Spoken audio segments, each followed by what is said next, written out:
Good morning, good afternoon, good evening from wherever you are around the world. And welcome to 1847 Liberty. We stream live from Minnesota, USA.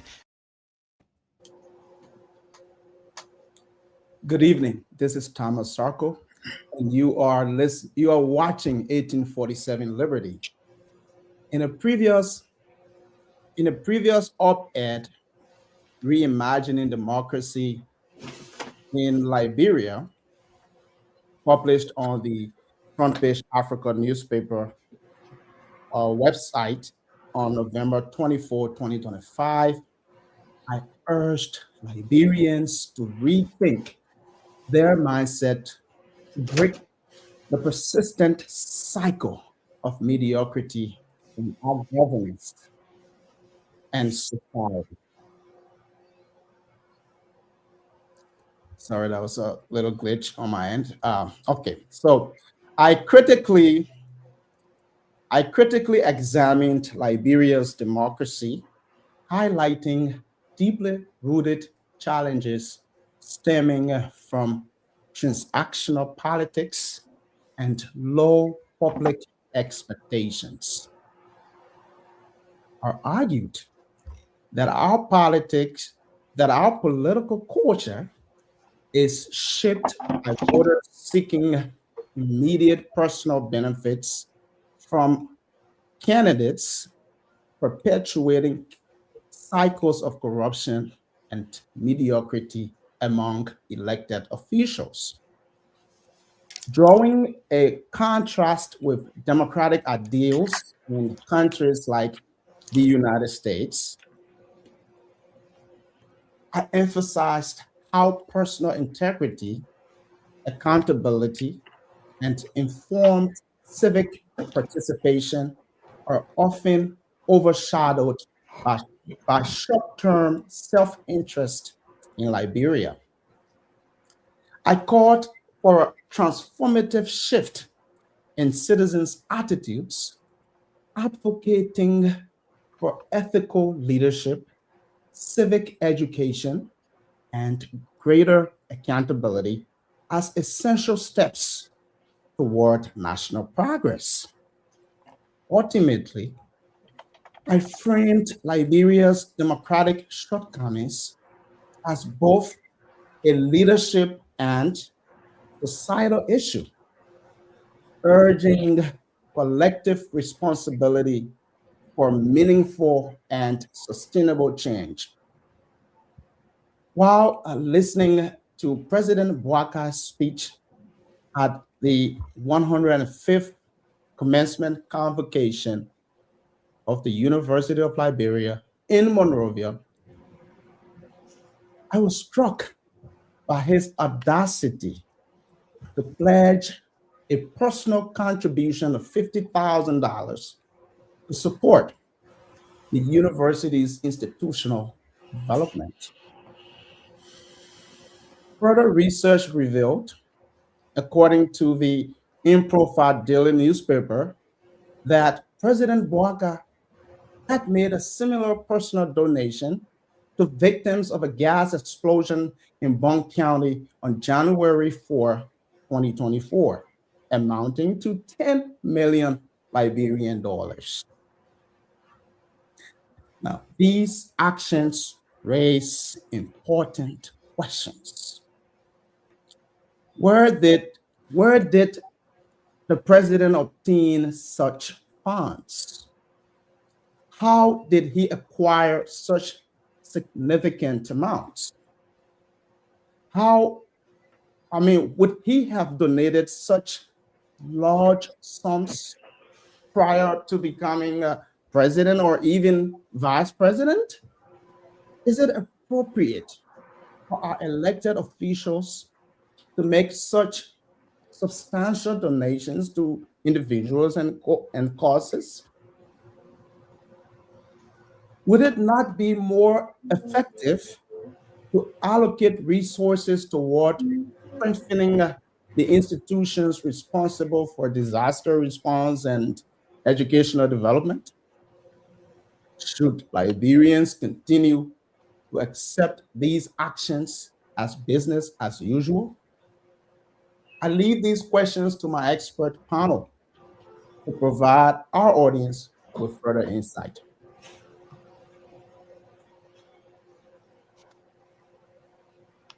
And let's revisit last week's discussion on the government's procurement of yellow machines and its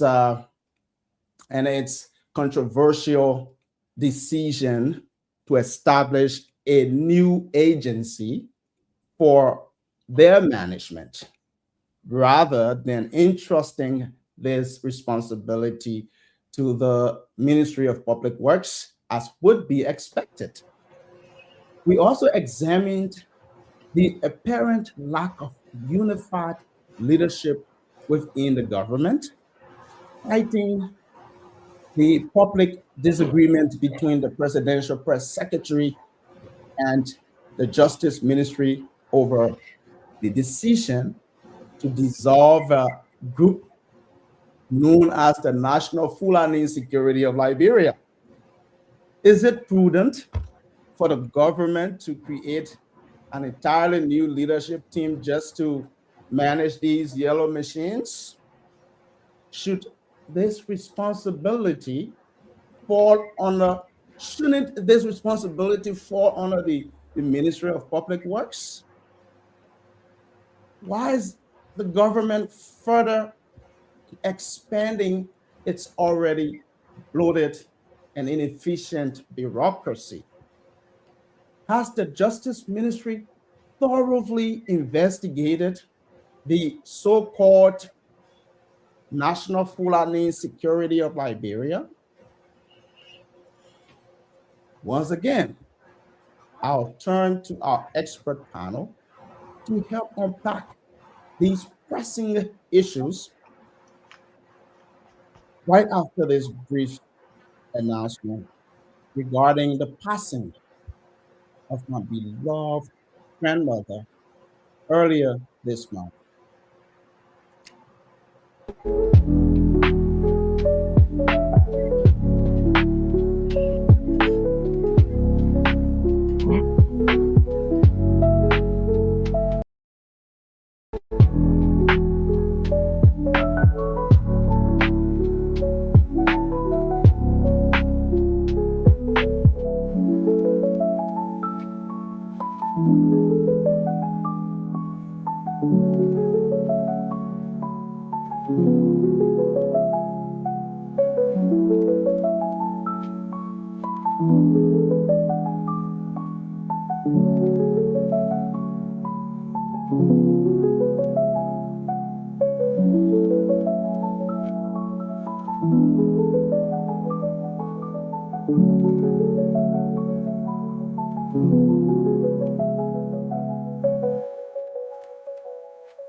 Welcome back.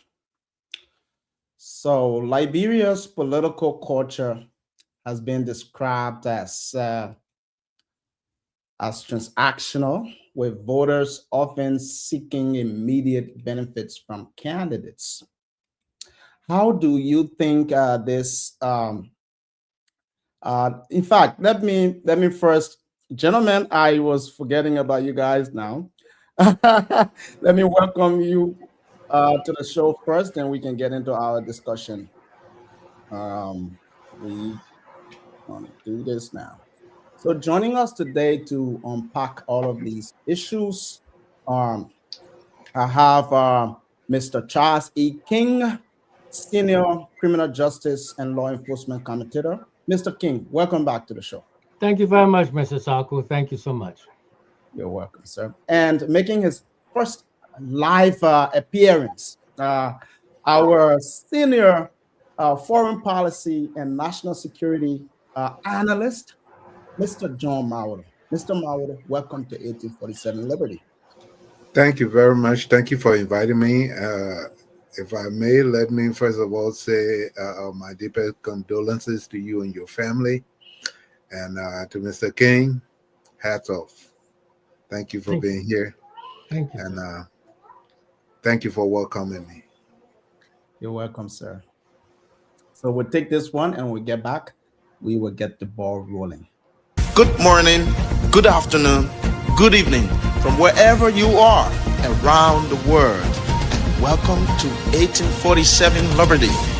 We stream live from Minnesota, USA.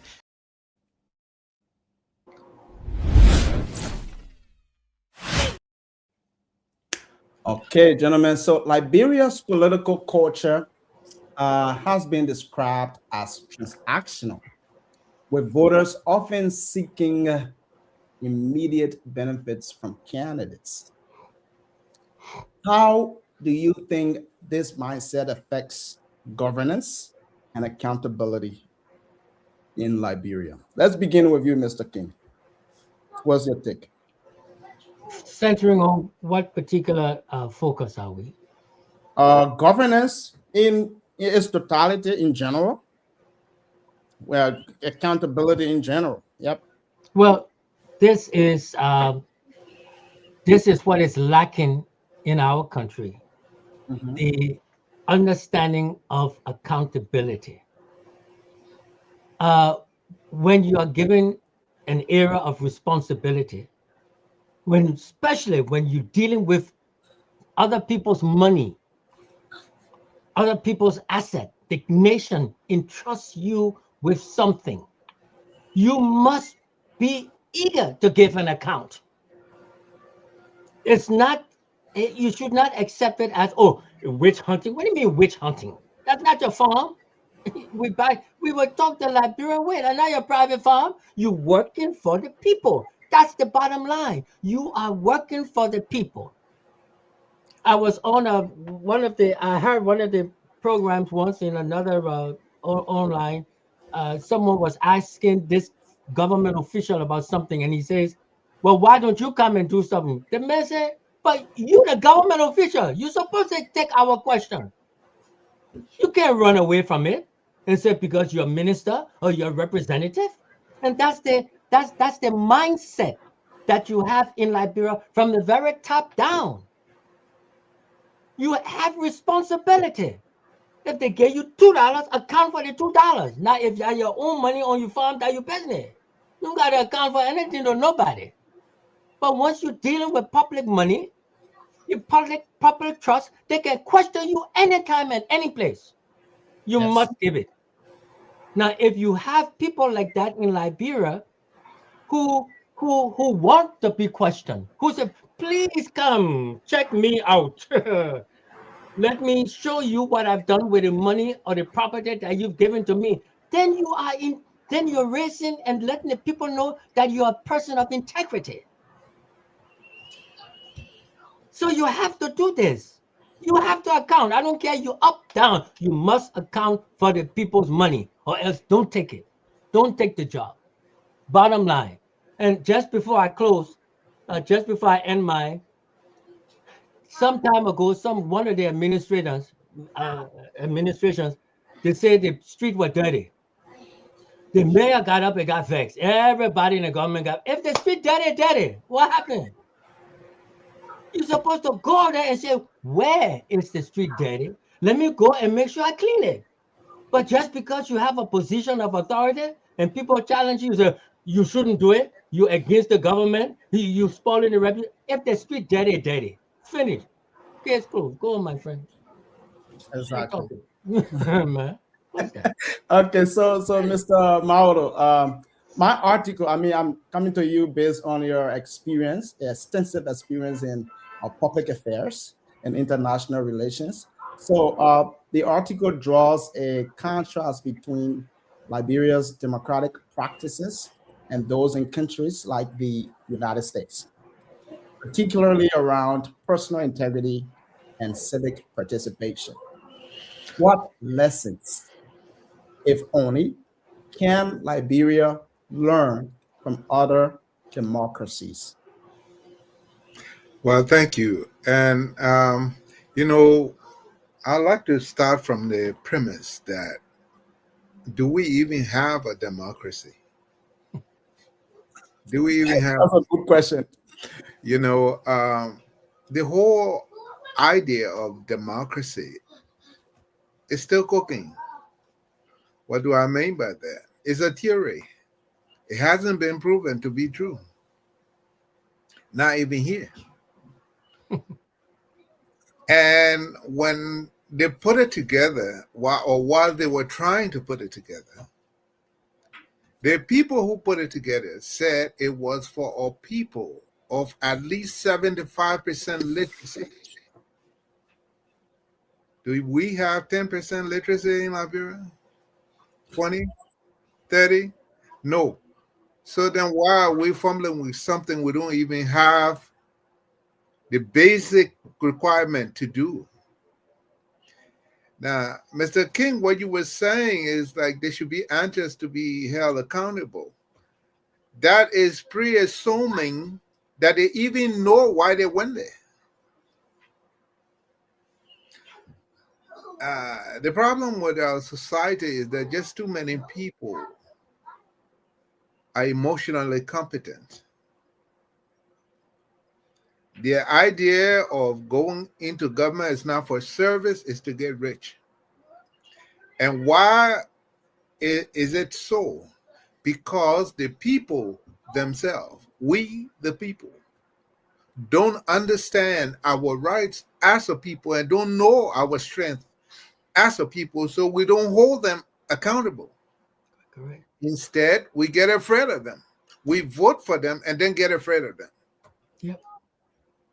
And so, because we don't know our place, and the people who go there, it comes from amongst us. So they too don't know why they went there. And so the whole idea of democracy is a fallacy. It doesn't exist. And that's why I said in the one-on-one I had with you, we might as well call this place the Kingdom of Liberia. Yes, sir. Because there is nothing about democracy that they intend to follow. So let us call it what it is, the Kingdom of Liberia. So at least we know everything the president said we all should abide. Mhm. And so that's how I see it. Mr. King? Oh, I mean, his analysis is fine with me. And I didn't see any prejudices at all in what he was saying. He's talking from his international background and his experience from what he sees. And I quite agree with him. It is said that the people will elect a leader according to their own light. And that's just what he emphasized and just what he stated. The leader come from within their ranks, and that's who they see. You see? So there will, if we want to improve and move it from a kingdom to a democracy or go in stages, then we have to educate the masses so that, as he mentioned, they know what their responsibilities are. And this is why I'm starting with the young people, to let them know who they really are and the power they have. So Exactly. Mr. Moralo is 100% correct. If they don't know what their responsibilities are, and they elect a person from within their own rank, he himself don't know what the responsibilities are. As a civic responsibility, as a patriot, they think a patriot is just to sing the national anthem. That's not being patriotic. Not at all. Patriotism means understanding the nature of your country. Some of them don't I would bet you 80% of some of the government officials, I'm even being careful, 80%, maybe 90% have no idea about the history of Liberia. Only what they hear. They don't even pick up a book and read it. They don't call people around them to educate them about the history, but you want to lead the people. You don't even know where the people come from. And I'm not talking about the ones that, oh, I'm from Franchita, I'm from Sino. Where the historical movement come from? Who owns Papa's land? That song they used to sing. Just because the song, who owns Papa's land? They don't even know who owns the land because they all came from somewhere else. All of them came from somewhere else. All of us came from somewhere else, but they don't know.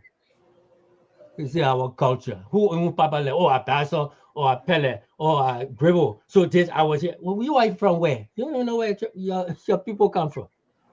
And they and some of those progressives, quote, and I say it carefully, some of the progressives themselves give inaccurate information, incomplete information. And if people don't read for themselves, so they listen to the progressives. Now, progressive about what? That's another question. But let's take this. So, as let's say President Bouaga has made significant personal donations to public institutions and victims of disaster. Should such acts be viewed as generosity, or do they raise concerns about the source of funds and the precedent set for public officials? Anybody want to tackle? No, Mr. Marolo, please. Mr. Marolo. Listen, you see, it's always good to start from the beginning, the roots of whatever the issues are. President Bouaga giving hands out. Fortunately, we all live in this country where the people in authority are terribly rich, billionaires and multimillionaires. Have you seen them go anywhere to give anybody anything? No. Why? Because the system is built where the people should go for redress when there is a need. This showcasing of authority is because it comes back to what we just discussed. People who don't know what their job is. And people who don't know what they're supposed to be doing. In America, the little kids will say, scribble, scrabble. You know, they're just running all over the place. Everything they do. The first thing is that this man, President Joseph Nyeman Boakai, has never given anybody a dime in his life until he became president the other day. Never, even while he was vice president. This particular man went on public airways and said he was living on loan, even though he had a $2.5 million a year budget for 12 years. He said he was living on loan. He never helped nobody. He never gave anybody anything. Even his foundation was dying. As we can vividly recall, that he became president before he started giving up the what they call them, the rafters that the German government gave him to give the people. He sat on that until he started running to be president. What do you call that? The what? Those rafters, what they call them, a ferry. What you can put people in, cars in, and it has a motor. It has. Oh, yeah. I'm sorry. Yes. And he never started to give those out until he started running for president. And those things, the German government gave it to him for free to help the people in areas where there were no bridges to cross. And most of them are broken down now anyway. You understand? So for the man to come out, and it was for that reason that he and the representative, how to call him, Yake Koluba, broke out, because Yake said, where did he get that money from? He needed to tell the Liberian people, because he said he was broke. How come you already got $1 million? What was it? 10 million? The first amount was 10 million Liberian dollars. 10 million Liberian dollars. He said, where you got it from? You need to tell us. And then they got into a big hula baloo. Yesterday or a few days ago, he went to the university graduation Mm-hmm. and offered $50,000. Now the university has serious problem. They don't have enough chairs. They don't. Their buildings are all dilapidated. They can't even paint it. You are the president And visitor. and the visitor of the university, and all of that been happening for more than a year, Mm-hmm. and you never made sure that there were monies available for those things to be done. But you stand there and give $50,000 to prove what? That is a rich man, maybe. Well, $50,000, then you should get more because Give, it requires more than that. give $1 million bucks. Exactly. So for me, it's just, for lack of a better word, bullshitting, you know, and that's all it is.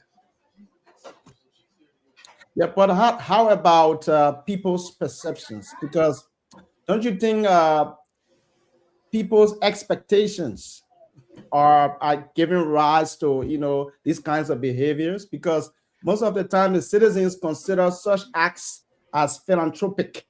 Well, Yeah. you see, So I, how, I uh-huh. always told you, let's start from the beginning. What did I say in the beginning?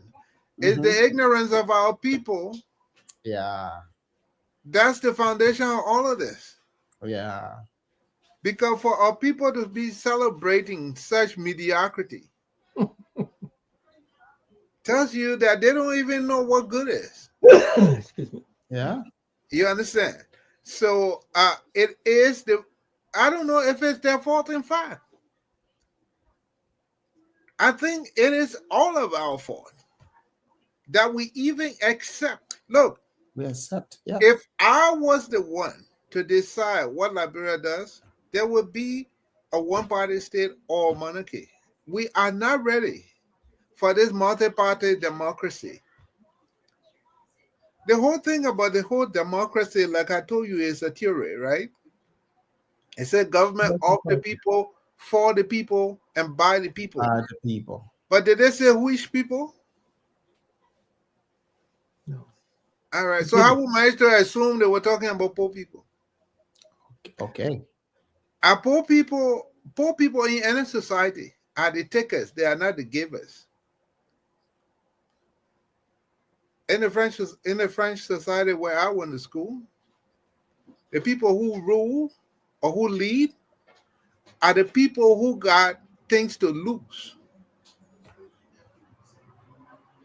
The people, they call them bourgeoisie, but those are the people who fought for the independence of the country, the people who got investment in the country, people who got everything to lose if that country fall. So they got every interest in making sure that country stands. Poor people in every society, fortunately, we all live in America. We can tell from the way they pick up garbage in the kind of area. They look at the economic depravity of the area. You find that area to be dirty. The economic affluence of the area, that area is always clean. That's because if you pay less taxes, you got less services. So how would manage to just decide that the people who were supposed to decide what happened to the country are the poor people? You understand? Look, it's a thought process that we haven't given enough time to do.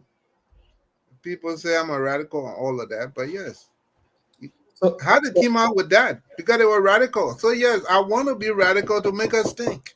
okay. So are you suggesting that Liberia should promote something like a ruling class, like a select group of You people call it that ruling class, it becomes, you see, Mhm. that's another thing. I say, the English language is very funny.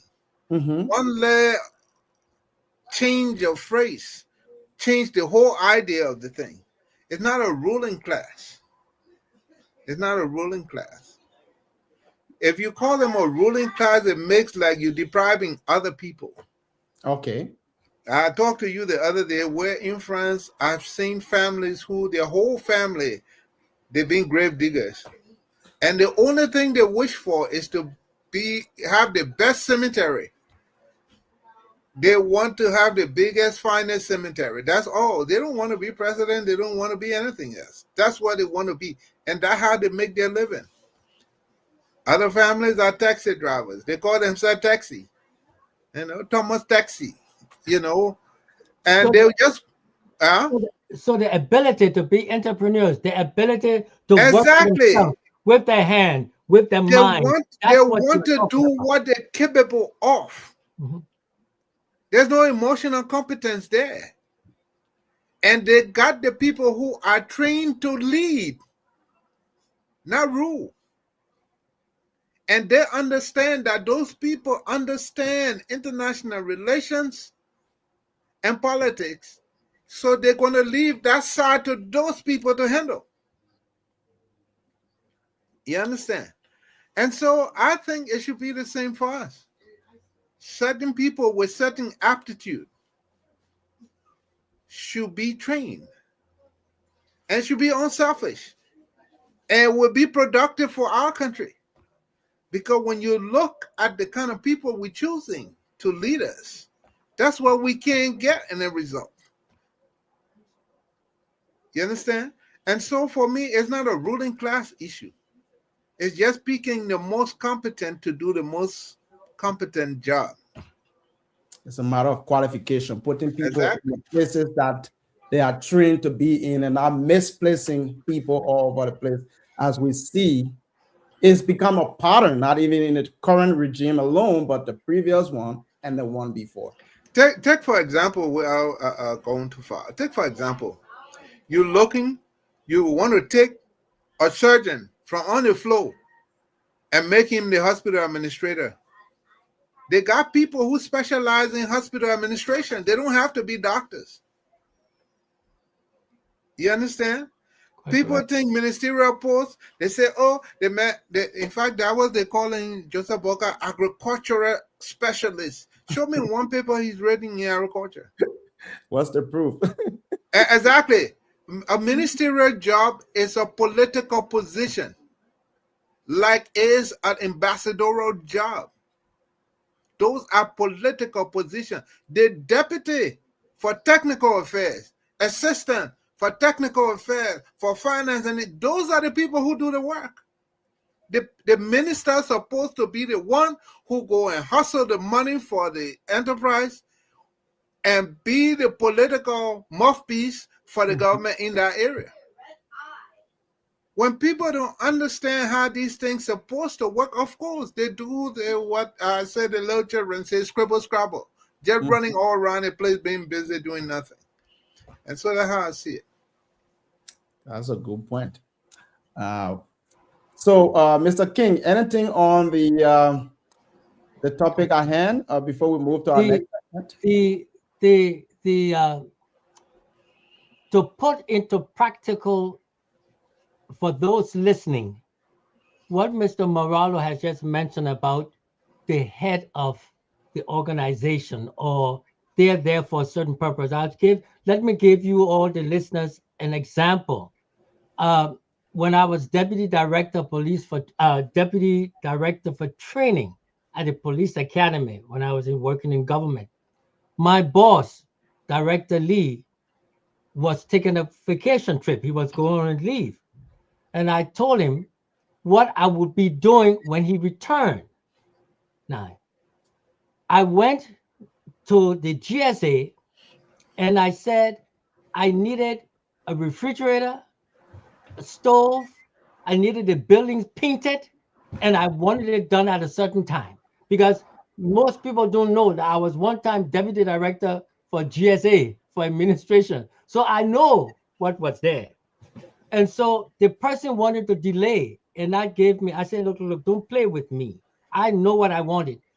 I got a heavy duty, what you call it, restaurant size kitchen. You know those silver ones that you see in a restaurant with the refrigerator, with the stove, refrigerator, all kinds of things. And I had the entire area painted. When he came back, he congratulated me. And I said, the people would say, I'm trying to take your job. But I wasn't interested in the job. I was deputy director for training.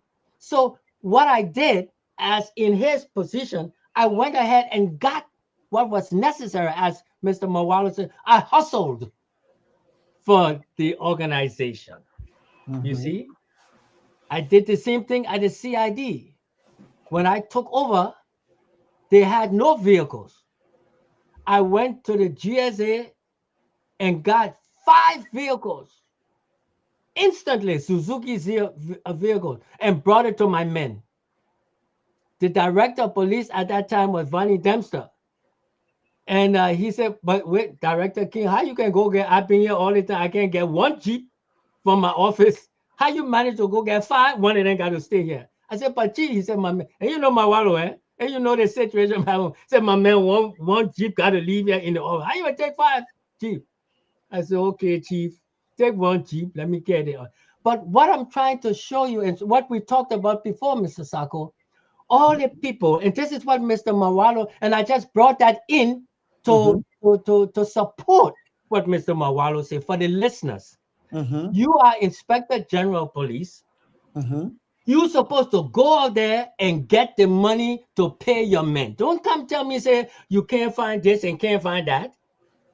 You have to get the uniform for your police. And I'm going off tangent, perhaps, but it's your responsibility to go to the Capitol and be hustling for that money to pay your people better. Don't sit and say, we ain't got this, we ain't got that. Yeah. You see? So, so this is what can be done. So no one can come stand in front of me in law enforcement, in police, that they can't get this and that. I know they're not talking correctly. I challenge any one of them. Yeah. Right. So to sum up, the points made by both gentlemen, Mr. Mauro and yourself, Mr. King, is that, I put it this way: garbage in, garbage out. Right. So as a people, we are not selecting the most qualified people amongst us to lead us, and then we're expecting the best results. So how is that possible? So until we start, employing the specialists, the technicians, the professionals to do the work for the Liberian people, we will not yield any, favorable result. So yeah, it's as simple as that. And they call people like Mr. Mawalo radical. Yeah, radical because they themselves should be ashamed of themselves. They're calling him radical, and the man is talking something correct. That's the excuse. Oh, he's a radical. And you know what? They're probably calling me. Yeah, and that's what I was probing, further when he make that, claim. I was asking, do you mean that we should have a select group of people, because I wanted to, deal with it, because it is very important. We're seeing a system of patronage. People are just the leaders, the president, I'll say, is just hiring people who are party loyalists, and people who they know, people who they're familiar with, but they're not seeking out the most qualified people. And that is troubling. It's not going to get us anywhere. But gentlemen, let's move on to another segment regarding the government's recent procurement of heavy machinery, the yellow machines, and I see Mr. Marlo smiling, and the creation of a new agency to manage them. Is this an example of necessary innovation or bureaucratic expansion? I know Mr. Mawalo wanted to join out quickly. So let Mr. Mawalo go ahead. You talk on that one, and I will talk from the GSA point of view. That's I've been places, listen, the whole thing is upside down, right? It still come back to incompetence, right? The first thing is, the whole thing looks like folly from the beginning. You know, the first time things were costing 80 something million dollars, the next time it's costing 20 something. Now they say it's 30 something million dollars. The same people who said the people are going to dash them in Liberia, Palan, they said dash them 20 pickups. Now they're saying they pay for it. So now it's 305 machines that they pay for 20 pickups. Listen, because now the price are going from 22 to 30 something million. Where's the LACC? Where is the procurement people, the PPCC? Why did I say anything? Where is the, in fact, House of Representatives and Senate? And members of the court, the four states, the journalists. Those other people, I'll deal with them later.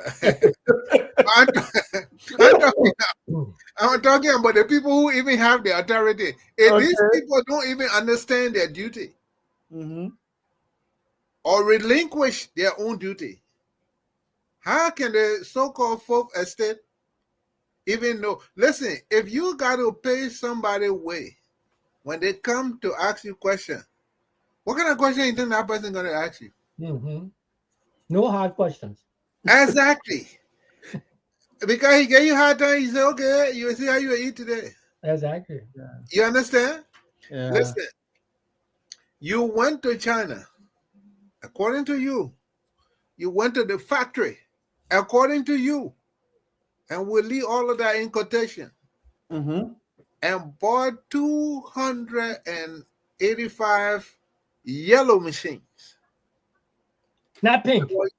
When you say yellow machines, you're talking about earth impacting machine, not truck. They're not part of yellow machines. You're talking about bulldozers, excavators, tenant loaders. And, you know, all these things, that's what they painted in yellow. They call them yellow machines. You bring orange machines here, orange truck, and go and say they're part of the yellow machine. Listen, it comes back to our same foundation of ignorance. Because if we, the people, knew our position and our strength, we would demand that the government give us answers. We would demand that the government give us answers. They're not going to just tell us some foolishness and we just swallow it up and too afraid to even ask. Listen, the people went to China. They already put every county name on the machines, right? Wow. So if you already decided which county going to have what you setting up a group for to decide which county going to have what? You already decided it. Besides,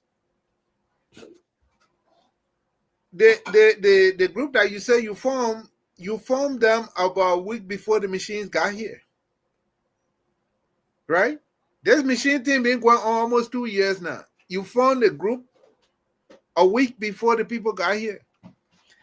And Bani Samaka wants to speak with authority. Like he got all the details. So I want to ask him if you read the manifest of the 285 machines that you can stand up and say they're brand new, you can swear on that. Let us see the tachometer on those machines. Let us see the mileage on those machines. And then prove that they're new. Painting can make anything look new. You understand? So to come and say that's new machine, that is questionable. But to form a group to administer the machines that's supposed to be for the government. So what happened with public works? What happened with the county engineers? What happened to the GSA? Thank you. Fact, why didn't they carry that thing to the GSA? Why they carry it to the barracks? That's the one. Why? This is a government. It's not the military stuff. It's for the government. So why are you carrying it to keep it in the government? Now, they brought, according to the people who saw the trucks passing, they say only 80 they counted. So my mind goes very fast. And so I'm calculating now. The first group of yellow machines they brought from the South African guy, they said they were sending back.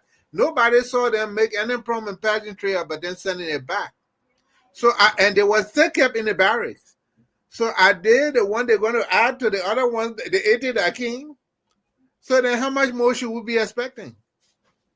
Have the journalists not even able to go in the barracks to count these machines publicly so we can see it? We are skeptical. So all of these different questions have not been answered, and neither are they being asked. They got their propagators around already explaining how this and this and this. It's simple. Carry the journalists there, let them take pictures, and count the thing. Put it on, like you put everything else on Facebook and on camera. Count the machines. Look at the speedometer of each one of them and see that they're 20 miles. Because let's say, taking into consideration driving from Freeport, and most of them were on. This guy was talking about tractor heads. I want to know what they call tractor head. That they brought one and they had to rent some from Liberia to put on the come on now, who are you talking to here? And people, the people don't even ask the question, what do you mean?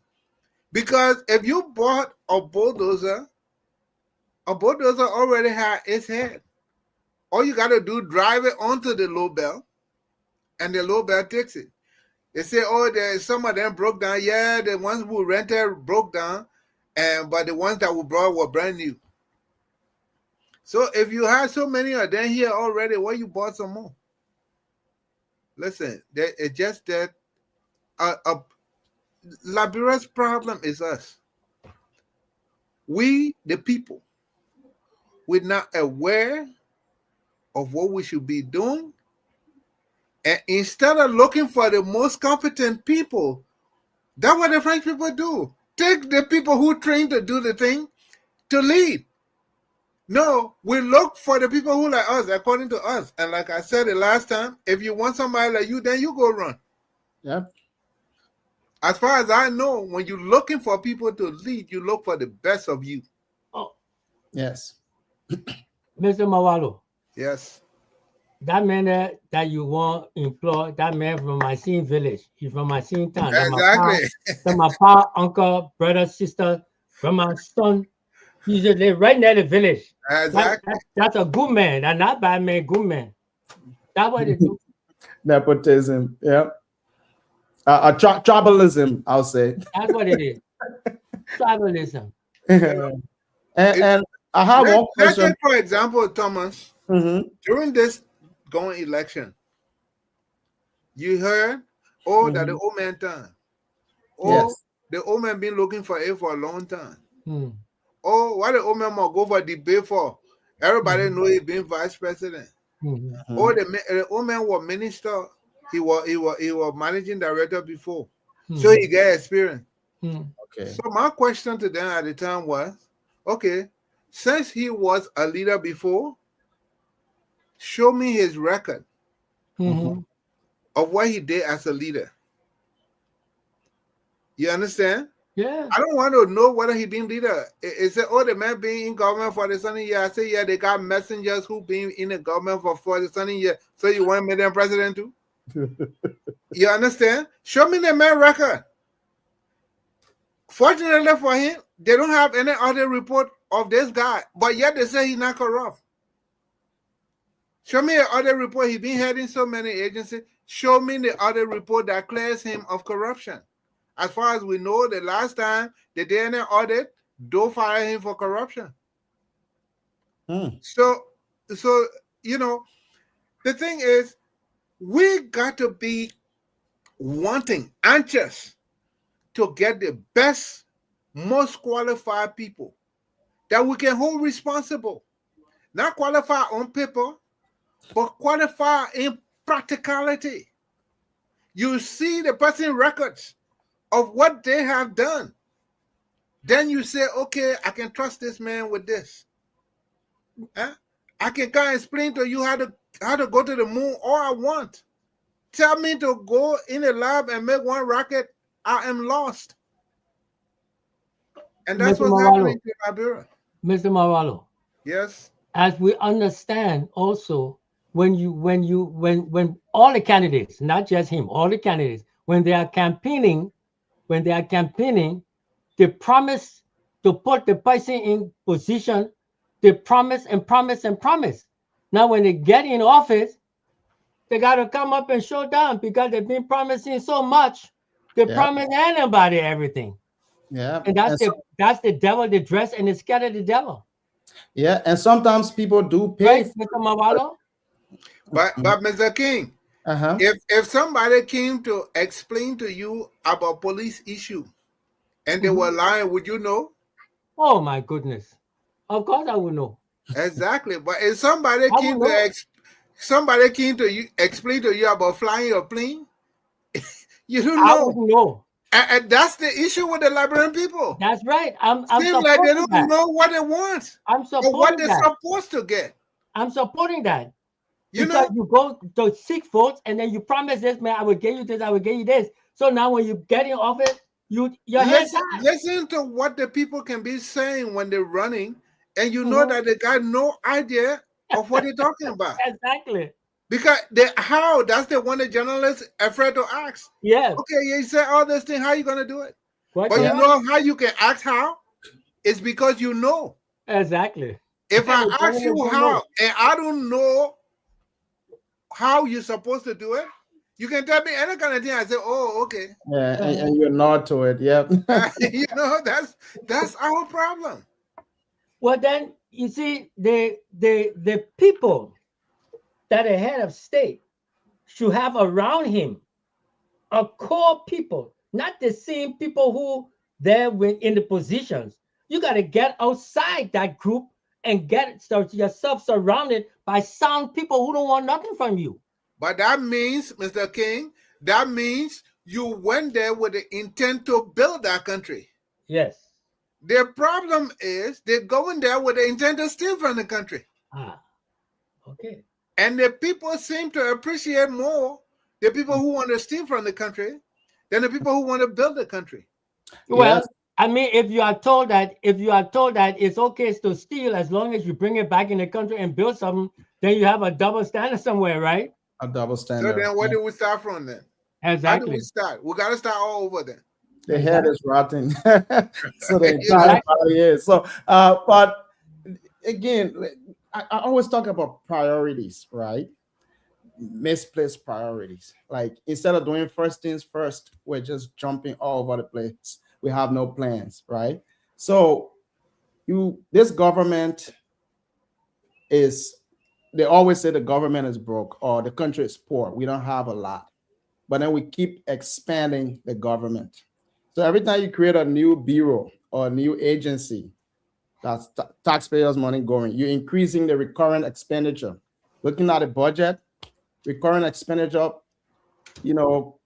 carries almost everything, close to 80% or more. Now, we had the Ministry of Information, Culture, and Tourism. We don't even know what they're doing there. We don't even know how much work they're doing, how busy they are. But then we separated the tourism part of that ministry and created a new agency called the National Tourism Agency. And then in less than 6 months or less than 1 year, we have a new agency again to manage yellow machines. And with all these new agencies that are coming up, we have budgetary allocation. So my question is, what I mean, are they just doing these things to find job for their friends, for the people that promise during the election cycle, as you rightfully mentioned? Well, you Yeah, ask the question. You ask the me- question and then you Just answer it. creating new bureaus just to hire people, to give Mr. people Sako, jobs. Mr. Yeah, Sako, yeah, Mr. Sako, let me mention because when yeah. Mr. Mawala was speaking, Hmm. he said something, and then Yeah. I'm coming into, and I said, remember, I worked at the GSA. I was deputy director for administration. Hmm. The proper ordering and purchasing and discussion should have been with the GSA. Mm-hmm. That's the first thing. That's the GSA comes in and see what is needed in the coffers and the administrative and operational side for the government. That's the first thing. The GSA comes in on purchasing and obtaining and verifying. The second thing is, as Mr. Mawalo has mentioned, what happened with the Ministry of Public Works? The Ministry of Public Works is the one that handles. He mentions about the county engineers and all the other. That's their responsibility. So you are creating. I'm not saying anything different from what Mr. Mawalo has mentioned, because he and I are Yes. thinking in the same way. You Yes. have a Ministry of Public Works. What are they Works. supposed to be doing? They're supposed to be knowing where to put those yellow machines, quote unquote, and which county needs it, and how much and how long it's supposed to be there. GSA is responsible for the maintenance and taking Maintenance. care of all that type of issues. Public work goes out and make use of it. When it breaks down, whoop, contact GSA. When they don't operate, whoop, GSA. Instead of the head of the GSA doing what they're supposed to do, they're running around doing everything else political. Go up and do your job. Do your job. That's what you got engineers for. That's what you have mechanics for. Do you have a mechanic station in those counties? So in case the machine breaks down, they can work on it right away. Oh no, we're gonna send to Monrovia. Monrovia man got to come. What kind of foolishness is that? But Mr. King, listen to this. If that's what we're talking about, competency, right? And then Mr. Mawalo, I just want to add one small thing to that, because I know you're coming to draw it proper. But that's why you get the people around. If you go there with the interest of developing the country, then you get the people surrounding you and say, Mr. President, this thing you're doing not correct. This is how it should be done. Go on, Mr. Mawalo. Go on. And you know what kind of people that would be? People who are not afraid to lose their job. Exactly. People who are not afraid of you. Quite correct. They'll look in your face and tell you, someone, man, you're wrong. You don't like it. I'd rather leave right now. I'm not going to be a part of this. Finish with that. You know? But listen, you ordering yellow machines, right? According to you, you spending millions of dollars of the country money, according to you. But have you seen any county where they start to build shelters for these things, the workshop, and all of these things that they will be kept in these counties? Nothing. Nothing. The machine's already here. And there's no workshop, no storage facility. GSA. Nothing. No warehouse. Nothing. GSA. Ain't no county. Who's supposed to be doing that? GSA. GSA. GSA. GSA. You understand? So the problem here is that the fact that we just sit down and let everything happen to our country, it's kind of, sometimes it's frustrating, other times it's unnerving. Yeah. Because it's like, what are you thinking about when you see your country looking like this? What are you thinking about? They like you it. Go out of the country, you come back, you saw other people's country, you come back and you see your own looking like this, and you in authority. Oh, it don't anger you. No. Imagine they go make a budget. You have $800 million budget. You couldn't collect the money. Now you got $1.2 billion budget because ArcelorMittal pay you money. Is that what's supposed to be on the budget or in the budget? That way you will form your budget also when that one-time payment is over. Then they were brave, Mr. King, to write it. That they will go back to 800 million. Go back to 800,000. I mean, what foolishness is that? And the Senate agreed to that. The House of Representatives signed off on that. I mean, so why are these people there? That the worst part of the government in our country. Because the people, the legislature, supposed to, if we're looking at the so-called democracy, right? Come back to what I said. Those people supposed to be representing the masses of the people. So if those people cannot even represent your interests, how many of them went to the counties that they represent, the districts that they come from, to say, This is what the people say the budget going to be. This is how much they send into our county. What you say about this? Huh? Imagine you giving the county $200,000 a year as budget. But you gave every senator $150,000 to go carry out development. So that $300,000 for the two senators, and each representative carries $100,000. So why you didn't just pay all that money and get to the county? The county. Let the development superintendent, the superintendent, and the mayor decide on how they want to use that money, and let their senators and representatives oversee. Is that not how it's supposed to be? That's how it used to be before. Exactly. And that's how it's supposed to be in the so-called democracy that we say we want to practice. But who They're changed supposed it, to Mr. oversee. Who changed it? Who changed the thing from the superintendent? When incompetency took hold of the government. Because on paper, that's how it's supposed to be. Okay. But no, because everybody got to steal. Yeah. And like I said the other time, when you putting people in positions where money is involved and these people got nothing to lose, they got nothing for themselves, to expect them not to steal is fallacy. Oh, yes. Most of these people, they never made $10,000 a year, and you go pay $10,000 a month, you just employ a crazy man. You employ a crazy man. Yes, the money just make them crazy. You know, and not only that every little thing they got to do, you got to send them brown envelope. Oh, get yeah. their car. The man never own a bicycle in his life. You get his car and drive it every 3 years. You got a crazy man. This man don't intend to fix nothing. He just he's still pinching himself. He just enjoying life. That's what it do. You know. So that and you mentioned something about the superintendents. Managing the superintendents managing their development funds and not the lawmakers. And that leads me to another question: should our superintendents and mayors be appointed by the head of state, or should they be voted for? In a country like Liberia, we say we supposed to be a democratic country. The people supposed to elect their superintendent, but it hasn't been. Yes. But even if you appoint a superintendent, right, there should be some order where these people report quarterly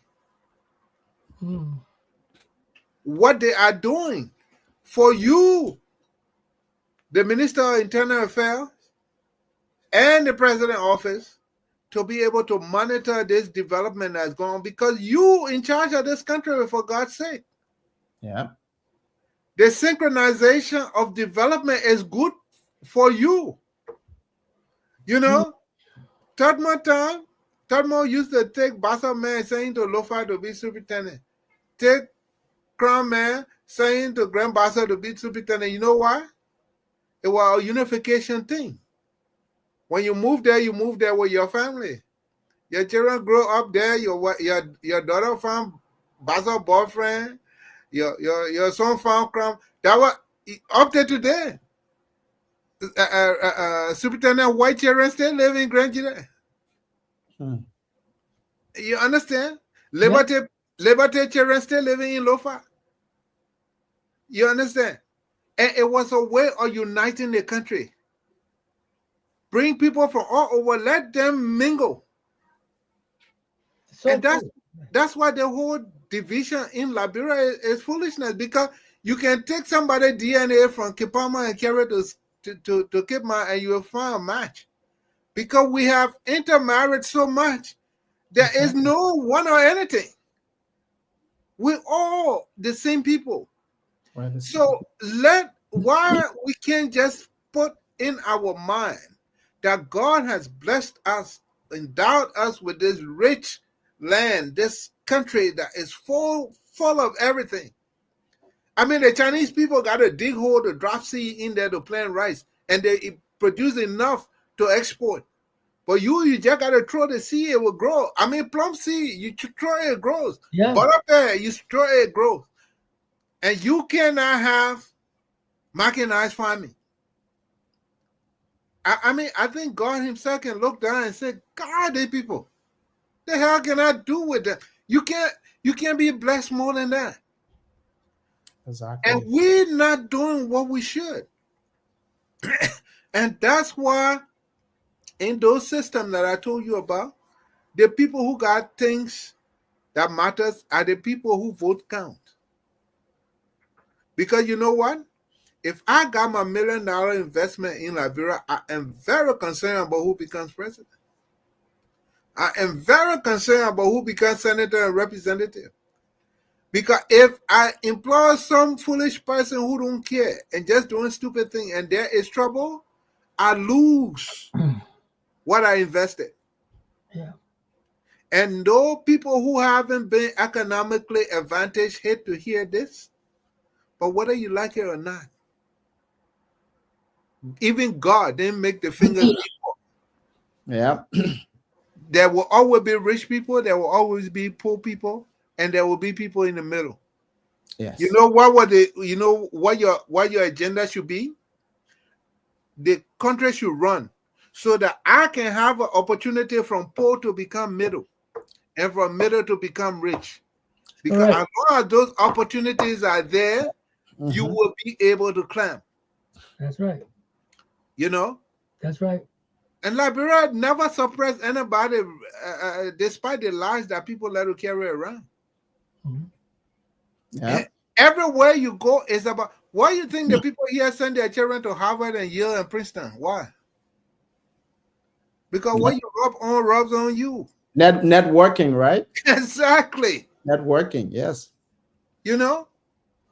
Nobody will stop you from going to whatever school you want to go to. But the ones that you go to will determine who you meet. Mm-hmm. And who you meet will determine how far you can go. How far you're going in life, yes. That's including your competency. You know? And so we got to get with this reality. Yeah, nobody made you poor. Fine, you were born poor. But opportunities be there. Do what you can to go up. And if you don't go, let your children go. Yes. Because most of the people today that they calling rich, the people were nobody 40 years ago.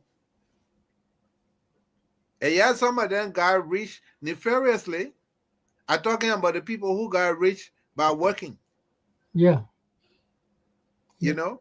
So, it's up to us what we want for our country and what we want for our people. You keep on electing and choosing people who got nothing to lose, you will keep on turning around in circles. Because if you can't go to the bank with all collateral and say, just give me money to go have fun. You cannot. You got to have people who will be human collateral. Where you can say, yeah, this man, he got something to protect. And he messed up, he got his name. And he messed up, he got his factory. And he messed up, he got this, he got that. We got this to know that this man was able to lift himself up, and we can swear because we're not God. But we can say from what we see, this person is able to help us go. But this idea that we choose anybody because he our friend, poor people nowhere in history have helped poor people out of poverty. That's 100% correct. Never. I agree to that. Yes. 100%. It's always the wealthy ones who get tired of seeing people suffering and say, you know what? We'll give them this opportunity. We'll give them the opportunity. And those people elevate themselves. If you want to prove me different, tell me what happened since 1980 to today. What has happened to the indigenous people of that country? Have they gotten better? Look at any graph of Liberia is going straight south. since 1980. It hasn't gone north. No significant And achievement. we were going north before 1980. We were. Oh Since no, then, no. According to the progressives, nothing good was happening no in Liberia. progressive will deal with them later, Mr. According to King, the progressive, no. because the progressive, let's finish with our topic here. They will deal with that. That's another Why was it? The progressive, that's what you say. That's why somebody living in South Africa and some in England. The only Yeah. come to show their face. Go ahead. I Yeah. had to put that in. What are they doing there? They're living the life of Riley. They cause confusion in the home here, back home, and then they live outside. And Yeah. they're not even succeeding there. And the people back home, they still clap. Oh, you come back to come talk to us. But And that's then when you why let it go. that's why these kind of shows are important, because we got to discuss this thing here. Right. And I wish some of them could come up. Oh, I yeah. see Sam Jackson always passing around talking the same nonsense they've been talking since 1970 something. Yeah, and where he living?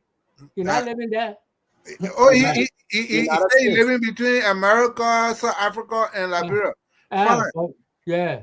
My thing is, show me your record of all the things you say. You know, that's what they call emotional competence. Yeah. Yeah. The team, they knew how to do everything until they gave it to them. Uh-huh. And all they did was to steal and break the country down. The record is there. Let's just look at any record from 1980 to now. Mm-hmm. What has gotten better? Nothing. What has gotten better? Are we still the proud people that we used to be? Our children, our education, where is it? Is it where it used to be? Where people used to run to Liberia to go to school? Where our children could have student exchange with other countries? Yeah. Where is it? They're not there. Where is it today? Huh? People graduating from college, they can't even speak properly? Is that what we wanted? Is that the so-called democracy that we were fighting for? Mm-hmm. You know, that would be a whole different topic about why it was, and why this is not good for us. And I agree with you. I hope one day that someone can start a internet program that will talk about nothing except what Liberia was before the coup. Yeah. What we used to have. Because most of these children here who in government, they have no idea what we had. Yeah, people need to be taught. They have no comparison. Yes, nothing to. They just think that everyone in the government, especially the senators, were making the same amount of money that what they're making now at that time. You think where? I was making $375 a month. Yes. In my capacity. That's all I got. Yeah. So got no idea. Mr. Maula asked a question. He said, "What have we achieved since 1980 or since the coup?" I have a funny answer to that. Our time now. Our time now. That's what we've achieved, because since 1980, everybody waiting for that time now. For that time so they can eat. Their time finished. Our time now. So you see, the way the people behave is so funny. They were campaigning, more than 2 years ago. They won the election. They're 2 years into their tenure, and they still behave like they're campaigning. They're on a campaign trail. Yellow mission coming. All of them are wearing yellow clothes, and then they are posting, "Oh, we're sucking it to them." We're making them worry. We're giving it to them hot. They're still in that campaign mode. Like, come on, wake up. You are leading. You know what happens, Thomas? When they're talking about things coming into the country. Yeah. Mr. King. Yes, sir. You have to bear me out.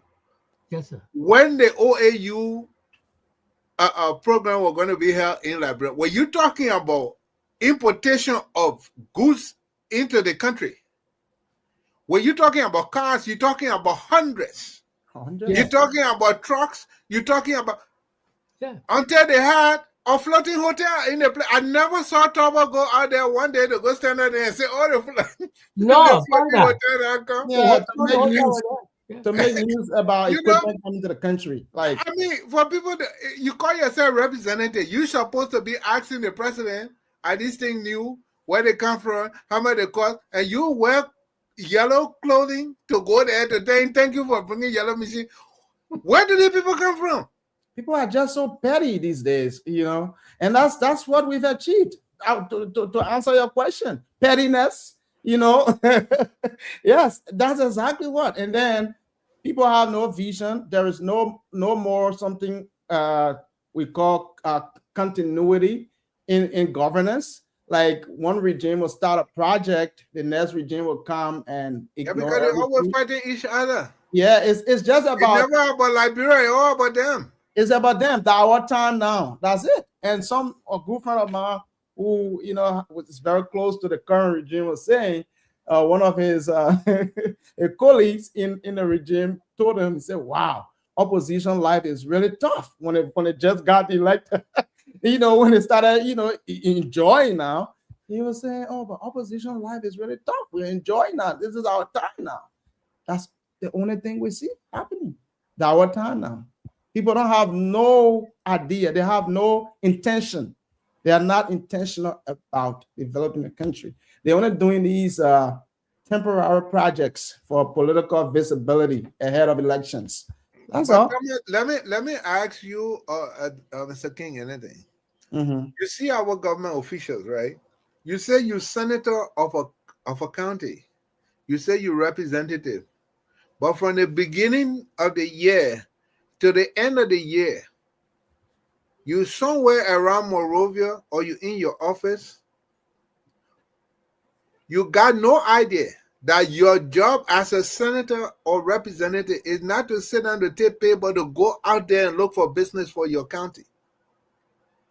No, you don't do that. You sit there and wait for envelope to come to you. None of them, 95% of them don't leave that country to go look for nothing for their country. And the ones who leave go and walk about and come back. Let any of them show you what they went outside and brought for their county. But I'm and not some of talking them about why they go and negotiate for themselves. I'm talking about what they brought for their county. and some of them can bring medical supplies and medical bed and machine and thing. And yeah, he brought it for himself. And he divided. And Yeah. our church gave him stuff. That It's small quantities. Yeah. the church gives him stuff, Mhm. and he come and use it at campaign. You Oh, yeah. understand? Yeah, Yeah. but Other and guy he actually bring go it and in, bring things is Anders. and Now he bring it Anders, in, huh? and he got his clinic with his picture on his side, and he Oh, bring they books and don't even have packets and clinic, they got bandage. universities. Now, my thing here is the University of Liberia don't even have enough qualified instructors. But they got so many colleges around. I said, who teaching to these places? Good question. The same thing about the technical schools.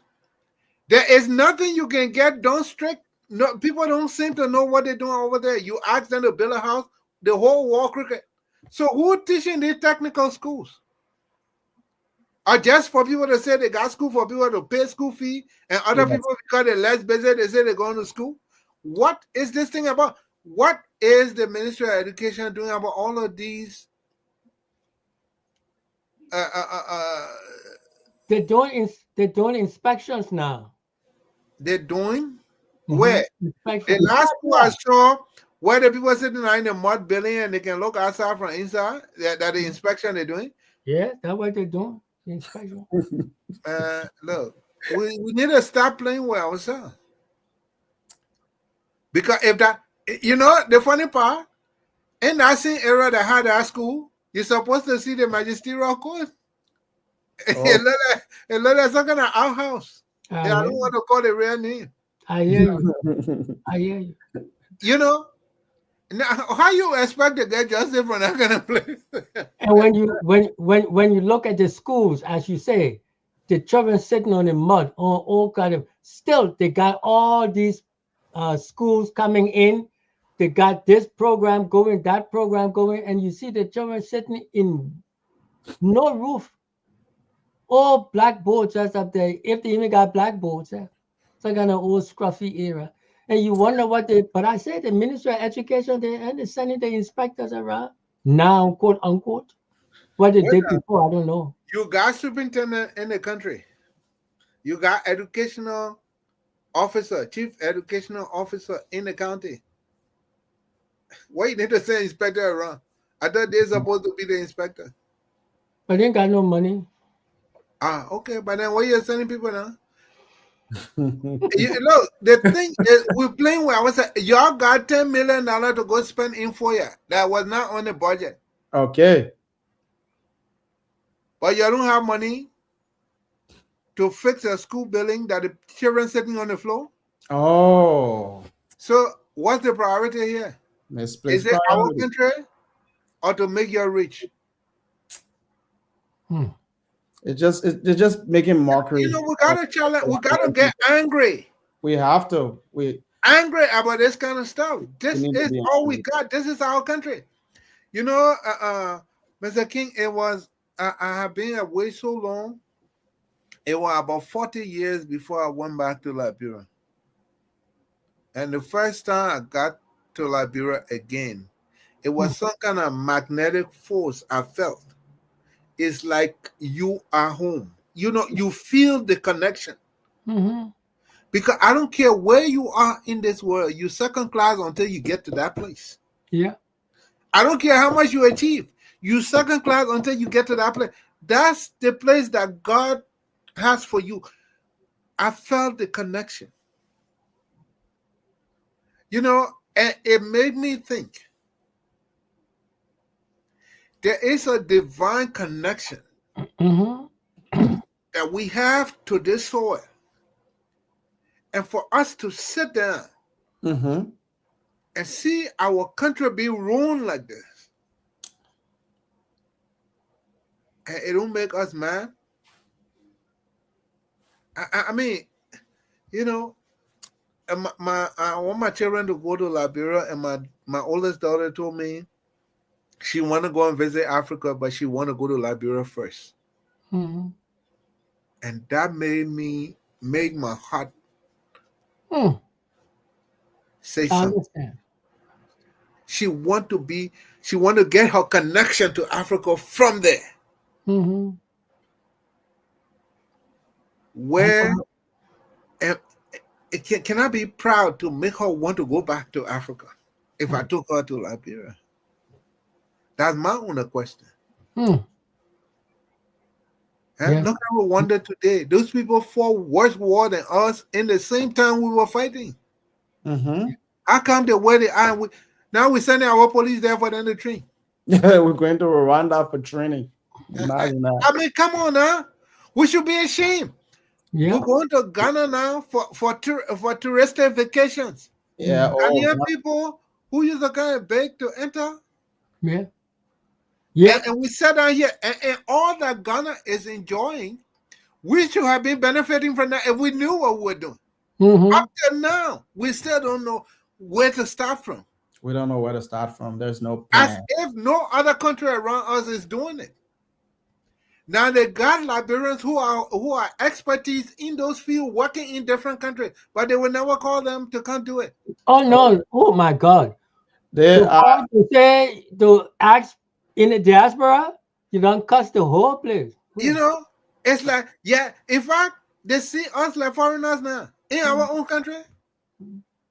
Yeah, they not come here and they come here. They want be. They won't take our job. Yeah, you know my question to them. I said there are almost 1 million Liberian people living in the diaspora. How many people can your government employ? Maximum 70,000. They fall. They can't even pay the one. If 50,000 Liberians come home, you got a job for them. That you say they come to take your job. But do you understand that at least 200,000 of your people will get job because those 50,000 are coming. That's right. If the progressive Liberians, they will need drivers, they will need yard boys, Yeah. they will need a watchman, they will need cook, And they will need workers in the they will need workers in their company. Do you understand how beneficial it would be? Somebody coming for your job. Oh, pa, I think about that one day. Oh, they tell me the people that told me say when y'all come like that, y'all will be taking our job. Oh, that's what the people told us. Who's people? The people there, oh, ba.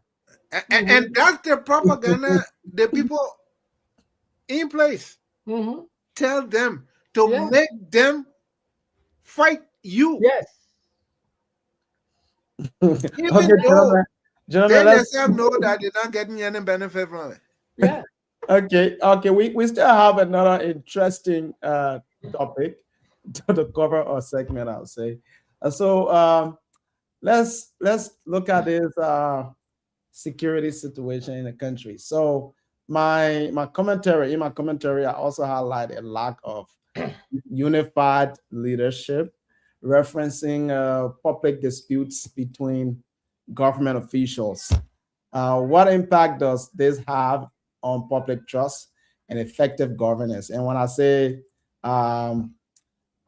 lack of unified governance, I'm referencing the recent so-called national full security something that the Ministry of Justice tried to shut down, and then we had a press secretary for the president differing with the Ministry of Justice. She was supporting this group, claiming that the group was legitimate, they were harmless.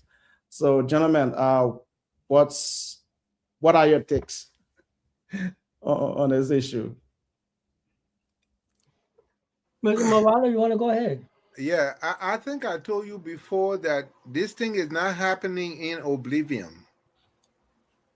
Somebody authorized those people to do what they were doing. Yep. For the Justice Ministry to come out and say they didn't know, police come out and say they didn't know, that's a lie. Then what's the role of the NSA? If they will sit down in the country, anybody just form a group and nobody knows. That's the job of the NSA. To keep their ears to the ground about everything. Like I said the other time, the NSA, all the town chief and paramount chief work for the NSA. Mm-hmm. Stranger come in the village, they know. And they tell the commander, I say, we see stranger in our town, we know where they come from. Taxi driver, bus drivers, sweepers, cooks, all these people work for the NSA, even in the hotels. So to come and say that people have so-called security group and they didn't know, that's a lie. Tell that to somebody who living in space. But Mr. Maolo, you said something that, made me to want to ask this question. Ideally, the National Security Agency should have operatives or employees in all those areas, right? Mm-hmm. But is it the case right now? Do they know that that's how it's supposed to be? They should have people stationed in all those places. Do you think if it's not what they're doubling their budget every budget period?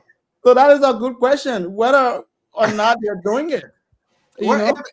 Two things. Uh-huh. If it's not, why their budget keep being raised? And second thing, if they're not, then why are they there?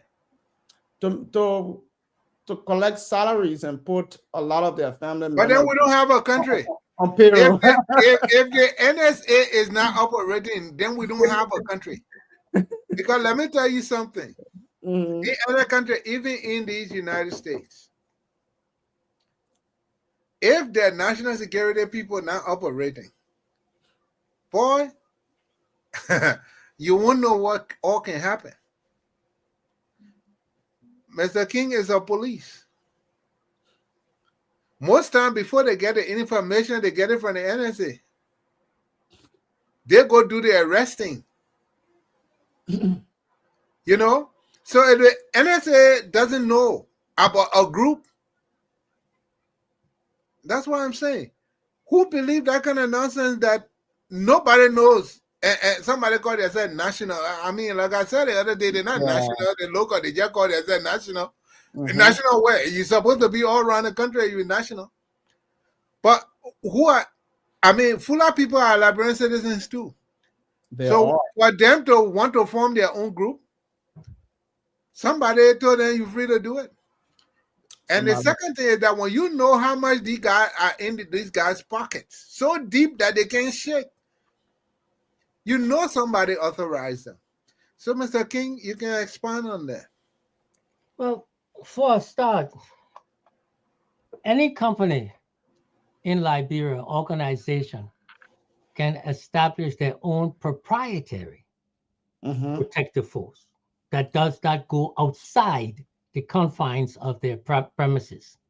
Firestone, Lamco, Bung Mine, ITC Bank, if they had their own, you can set up your proprietary. Okay, Mr. Wallo, you can set up your proprietary security force within your company. Now, that's first thing. The second thing is when you're establishing your own proprietary security force within your premises, you have to notify the Justice Ministry and to let them know it's proprietary, meaning you have no connection outside your premises, no enforcement or protective action outside your premises. As I started the private security guard service in Liberia, I organized them, but no one will ever mention that.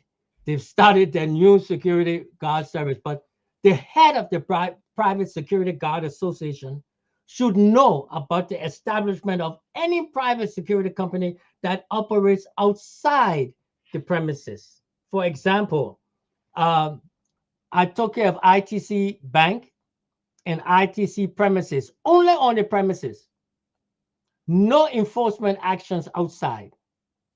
Now, I've been trying to follow up on the arrangement of what this Fuller group is all about in terms of do they operate if, for example, they have some function outside their premises, maybe into, let's say, one of the public parks. What is their responsibility? Who are the candidates? Who are the security officers? What training do they have? What type of uniform do they have? Is it replica of government, state organizations? Do they have a badge? What does it look like? Does it duplicate the military? Why they were? I saw the images where they were wearing a mask. What are you wearing a mask for? Because they're slowly permitting themselves to look what? Like an enforcement group of sorts. And then when you say Fulani organization, you are bringing in an issue here where Mr. Mawalo rightly states, why, what are they all about? What are they referencing? Where are they going with this Fulani group? So that means only Fulanis can become members? Is that permitted in our constitution? Only Fulani? Then you what are you? Are being discriminatory? I don't know. I'm raising these issues. Okay, the justice. I can remember when Wackenhut was trying to get contracts. Now, this is what I did as a representative of the private security guard services in Liberia.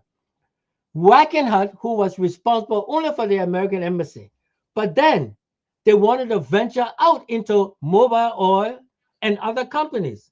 I wrote immediately to the Justice Minister and I said, these people cannot operate outside the embassy because they have duty-free privileges. And when you have duty-free privileges, you are unfair competition with the Liberian private security officers, guard associations. So they couldn't get outside at that time because I raised this issue to the Justice Minister. They were going to give it to them. But I say, how can you have a person, an organization that has duty-free privilege, bringing all their equipment in to compete with Liberian security guard services who don't have no duty-free privileges? Something's wrong. You can't do that. So they were only confined to the American embassy and the American residences. That's all. So let's go back. Did the security, was it formed without the security Minister of Justice? No. They have to have known about it. They have to also get police clearance. When I had power security, before any officer was employed by me, I had to get a security clearance for my own professional protection. And I had a standard, and I trained my officers. Till today, they're the most respected in Liberia. But I've closed the business down because of the Civil War. So again, for the police not to say they don't know that they were giving police clearances for security, for a person to join a security company, that's highly unlikely. I can't believe that. And the Private Guard Service Association should have been on top of this thing from the very beginning, but they weren't. So there's a lot of there's lapses all over the place. Do they still have that private guard something? Yes, they have the private guard. They have the Guard Service Association, but it as I mentioned, I started it and I was its first chairman, but I did not run for the presidency. I told him somebody else should because I've organized it. Now they go it. The person who now is in Liberia, I think, I don't know the person's name. I don't want to make a mistake, but they have a Private Guard Service Association, but they never recognize the ones that I started. They just started new. But you see what you had to do is because you know what's supposed to be. You see, if you hadn't written to the Justice Ministry to tell them what Walking Hard wanted to do, and why they couldn't, they could have gotten their way. Yeah, that could have. But because you knew what to do. Yeah. And they abided by what you said. Mm-hmm. The problem with the country now, most of the people running stuff don't know what's supposed to be. Yeah. It's like the Frenchman call it comme hasard. You know, you're happy. You know, I just happen to be there. Yeah. You know. But Mawala, they don't want to ask, as you mentioned earlier, about the people are afraid of professionals. They don't want to know. Because when you are professional and you try to tell them what to do, then for them, you know what you did? You just cut their chopping. Oh yeah. Now all about. Yes. What they may have one call what chopping. Mm-hmm. Because for them, they don't understand that if things are working right, they can make far more money than they're making now. Yeah. They will carry their dignity, and in fact, people will respect them more. They don't understand that. They rather the $5 they're getting now and the $15 they're getting out of corruption. They're making $500 carrying your dignity and your pride. Mm-hmm. They don't want that.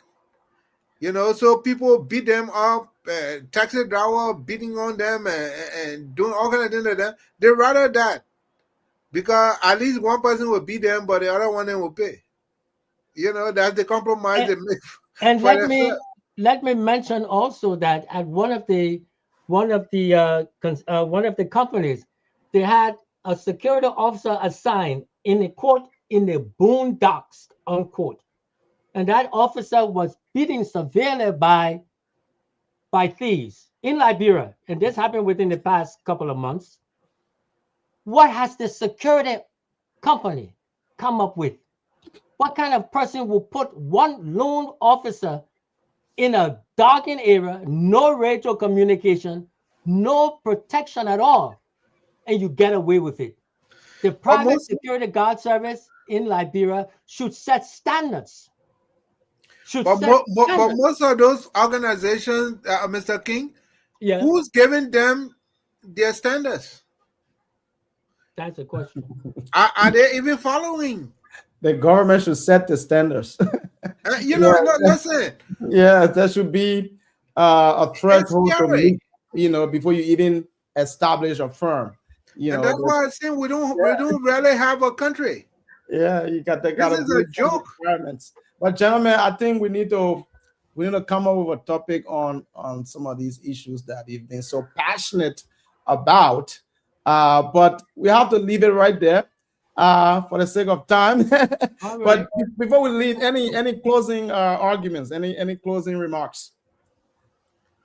Well, Mr. King, you'll be last. Let me just say it was a pleasure being on here with you, Mr. King. And to our people, I just wish we should have some righteous anger. Look, this thing is about your life. When you vote, know that you're putting your life and your family's life in the hands of somebody. That person better be qualified to take care of you. If you don't see it like that, then you shouldn't be voting. Because the president can say they should kill you and they will kill you. But the president can also ask why that man house caught on fire, and the whole fire department will be confused because they got to justify why. So when you go and vote, or when you running your campaign or following somebody, dig the person's background. Know who this person is, what they have done, and how they can make that work for you. I said before, education is not going to school. Education is going to school, which makes you literate. Then exposure will show you different things in life. And then enforcement. You got to be able to apply what you've learned and what you've seen, knowing what you have to make something work. That's what education is. A lot of people got a whole lot of literacy and no education because they got no exposure. And even most of them who got the exposure are not able to practicalize that exposure. And that person is useless to you. So it's up to us what kind of country we want to have. And for us who are a little bit older, what kind of country we want to leave for our children and grandchildren. Because if you didn't make it, let your children have a beautiful country to be proud of. If you're not ready to do that, then you're not ready to be a Liberian. For me, Liberia issue is personal to me. So I speak of it with passion. I speak of it apolitical. I don't care about the politics of it. Let it just work. I'm not looking for a job. I'm not running for no office. I just want it to work. So thank you. Thank you, Mr. Mauro. Mr. King? Mr. Maralo, thank you so much. I like very much, and I hope you come back again with us. President Talbot had declared war on ignorance, disease, and poverty. That was one of his programs. I have taken over the era of ignorance. So I've been training and teaching since 2008 the young people in Liberia. I only talk and deal with the young people because the old people, I can't deal with them. I'm preparing the younger people for tomorrow. I have a regular program and I'm teaching some of the participants starting March the 7th again from the Ministry of Youth and Sports. They gather about 15 people and I talk to them through the internet. I have my representative there and I'm talking to them about self-development. I've talked to them about honesty. I talked about giving them values, and I have a booklet that I've sent out to them. It's a handbook, how to make Liberia better by changing our character, by changing the way we think, the way we act, and what is our responsibility in their responsibility in raising children from the school and in their homes, and how they should act in the community. This is what I've been doing. This is what I've concentrated on to help for Mama Liberia. So when we leave them, they will have something because they have no one right now that they can look up to in any type of organization. I'm showing them I'm giving them the critical thinking skill, how to think. If they don't think critically, people will lead them by the nose. And if you sit down and allow the so-called group that will encourage you to go out to demonstrate, go demonstrate, go demonstrate, and then they sit at home relaxing while you out there in the street being whipped by the police or being tear gassed by the police, and they're sitting home. Something's wrong with that equation. Something is desperately wrong, and that means you all have to think better about who you want to elect. This goes into what you were saying about us educating the masses. So I'm working with the students. I'm working with the youth from 13 years up to 25. This is what I do. And this is all I'm going to be doing. That's the section of the war that President Talbot started. I'm working on their ignorance. I'm trying to uplift them. I'm trying to expose them to the works by Dr. Patrick Burroughs, who talk about the half that was never told. I working with them with Mrs. Kalyeye Famole, who is a researcher in Liberian history. We often talk. I'm talking to them with books written by Olubanke King Akerele, The Liberian Way. I'm talking to them about books written by Dr. Elwood Dunn, who these are professional historians and researchers. What I do, I read the books. Mr. King, excuse me, I'm not cutting you off. Another person you should get with is Dr. Dr. Brewer, Herbert Brewer at the Morgan State. Thank you very much, Herbert Brewer. Thank you. So this is what I do. I read the documents, I read the books.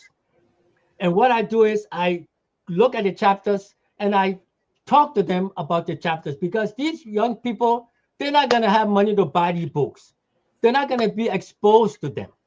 So what I do is I read the books and then I give them incentive. Then this is what I tell them. I gave them incentives and I gave them test questions and things like that. Now I say, if what y'all should do now is go to all your representatives, all your big shots, tell them, say you want to buy the book. Tell them to buy the book for you. Tell them you want to learn, you want to read it for themselves. And some of them have gone to their people and say, I want book. Buy the book for me. The people are buying the books that they don't have the money to do. I said, tell them if they want to help you, let them buy the book. Because I want them to read for themselves instead of other people telling them incomplete story.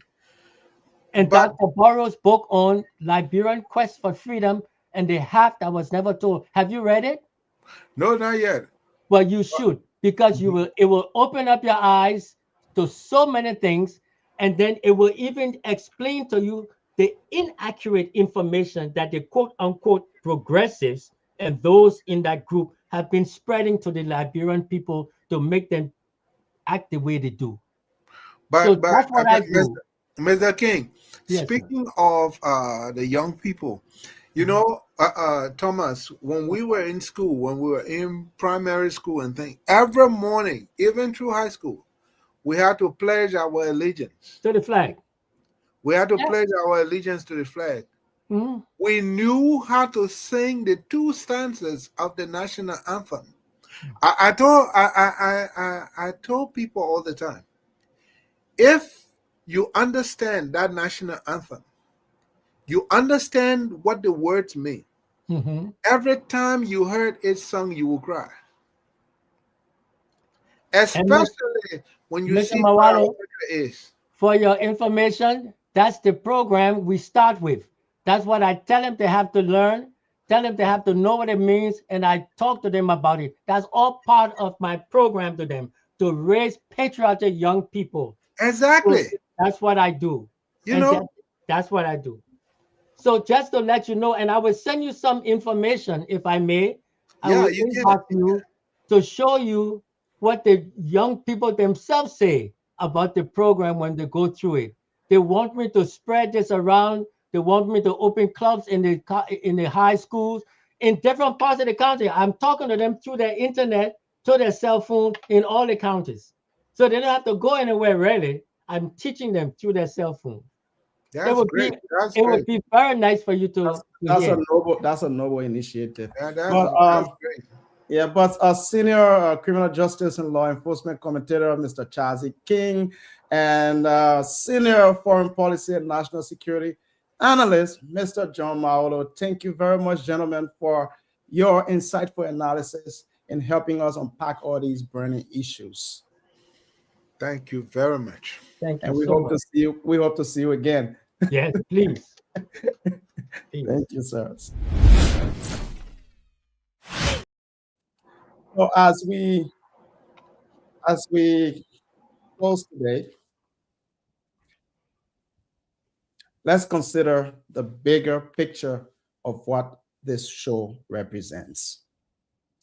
Imagine a Liberia where citizens have the correct information and resources to hold their leaders accountable, demand transparency, and ensure public officials are answerable for their actions. This vision of Liberia isn't just a distant dream, but a potential reality that we can collectively work towards. Also, imagine a society where young people enthusiastically use various creative communication tools to channel their anger and frustrations into constructive dialogue and inspiring works of art.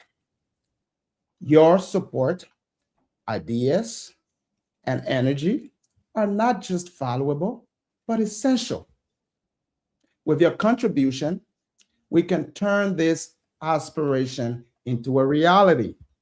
Together, we can make this vision a living, breathing reality in our lifetime. Thank you for being an integral part of this journey. Your participation and support are deeply appreciated. And I look forward to our next meeting. But until then, take good care of yourselves and spread kindness wherever you go.